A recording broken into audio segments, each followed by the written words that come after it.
听见吗？后面？听见。听见哈 ？OK， 好。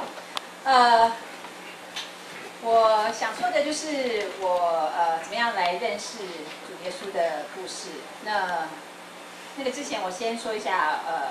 我高中时代的故事。我是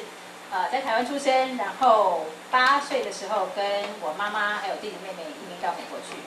那我爸爸就留在台湾，他在做生意，所以这样子就是1年大概来看我们1次，所以我1年可以看到我爸爸的时间就是大概2个星期左右。那因为这样子，那我妈妈就当空中飞人，就开始在我妈妈的背后做一些事情。所以这个等一下再说。我回想到那时候高中的时候，我人生大概大的目标就是，我希望我在旁边所有的朋友都是很喜欢我，所以我就费尽了我一切的力气来达到我这2个目标。所以高中的时候，我大概参加了7、8个不同的社团，然后参加学校乐队，参加了反正能玩的、能做的我都去参加，所以就很忙。可是我还是有时间来办一些，在我家里，我很小就开始在我家里办舞会，大概在高中1年级就开始，趁我妈妈不在家的时候，然后那时候我表哥已经成人了，所以会请他就是去买那种，我不知道你有没有看过啤酒的大桶子，你知道我在说什么吗？就是一大桶，大概买个2桶放在那边，然后大家来喝。所以大概我离开高中的时候，大家对我的印象就是我一天到晚在办舞会，然后就是喝酒这样子，就是还没有成年就在做这些事情。然后我跟我邻居做了另外一件事情，就是在美国是16岁可以去考驾照开车。那我们大概14岁的时候吧，就想说那干嘛要驾照？我们就半夜偷偷的从我们家窗户爬出来，然后呢就偷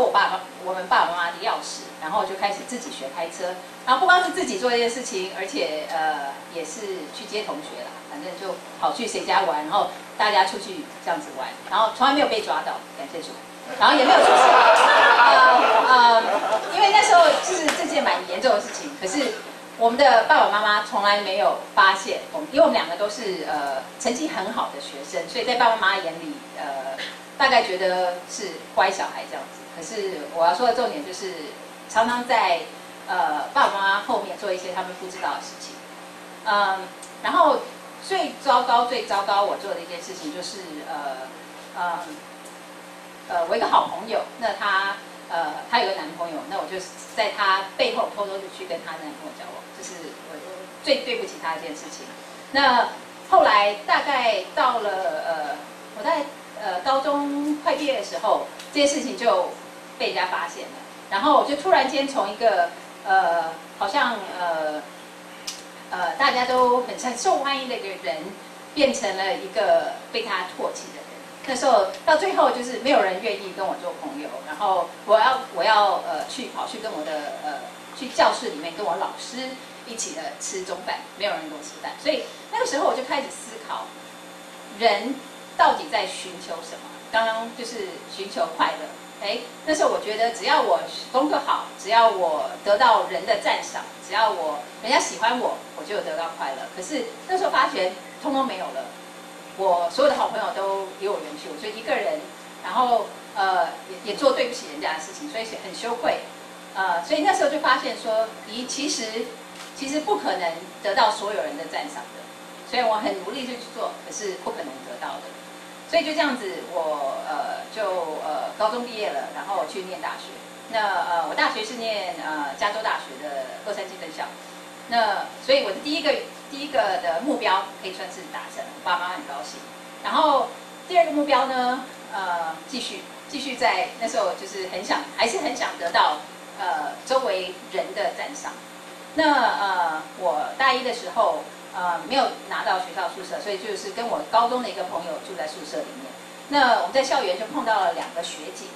她们2个就非常的好，然后说，那愿不愿意我们2个到你们的那时候是住公寓，来每个礼拜跟你们来查一本叫做约翰福音的书，我们就说好啊。然后他们两个就真的每个礼拜就很忠心的来我们这里，然后跟我们查这本那是第一次接触到圣经，然后他们真的就是非常有耐心，对我们很好，带我们出去买东西。我们那时候没有车子，住在公寓里面，就是很不方便，所以就没有条件的来爱我们，然后带我们去慢慢参加团契，慢慢去教会，然后我们又认识了一群的人，就是没有原因的，就对我们非常的好，我们就觉得很纳闷，为什么他们也不能从我们身上得到什么？为什么他要对我们好？为什么他们那么快乐？为什么他们在一起的时间就是好像分不开的样子？每个礼拜都这样子，所以到最后我就发现从圣经里面我得到一个结果，就是神其实是非常非常希望与人有一个关系的。那因为我是罪人，我很清楚的了解到这一点，然后我跟神的关系因为这样子而是破裂的，所以我那时候就一直很没有办法的接受这个福音，因为我觉得我是不值得被原谅的，我做了太多的坏事了，我是非常非常我愿意得到这个处罚。那后来有一次就是也是大概过了几个月，我听到一个见证。那这个女孩子她做的见证就是她跟她的男朋友那时候是同居，后来她相信主，他们就分开了。那她说她那时候跨越不了那一点，就是她觉得她做了很糟糕的事情，那神是没有办法原谅她的。可是当她了解到神的爱是超越这个，神非常非常愿意的来接纳我们，无条件的接纳我们，他的爱是大过于我们的罪，而且他为了我们把他的儿子耶稣让他变成人来到这个世上，为了就是代替我们来接受这个罪的结果，就是死亡。所以耶稣死了，耶稣的死神也接纳了，就代表说我们跟他可以做一个交换，就是如果我们承认我们是罪人，我们也愿意相信主耶稣的死可以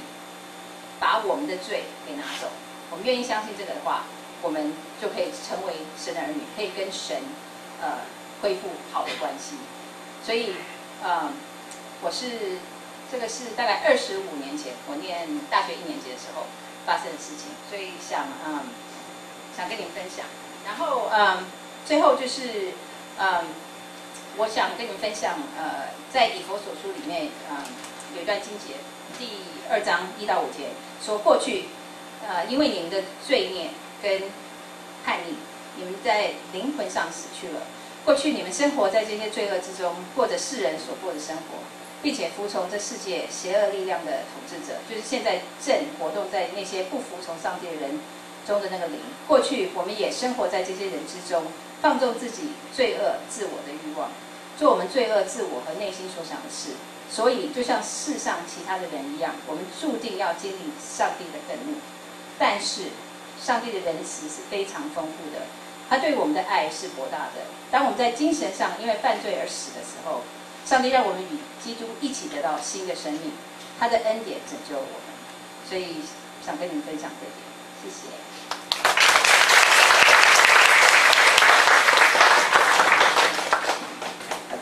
他刚才讲了几个重点，我想考你们一下。他多大的时候去美国的？知道的请举手。8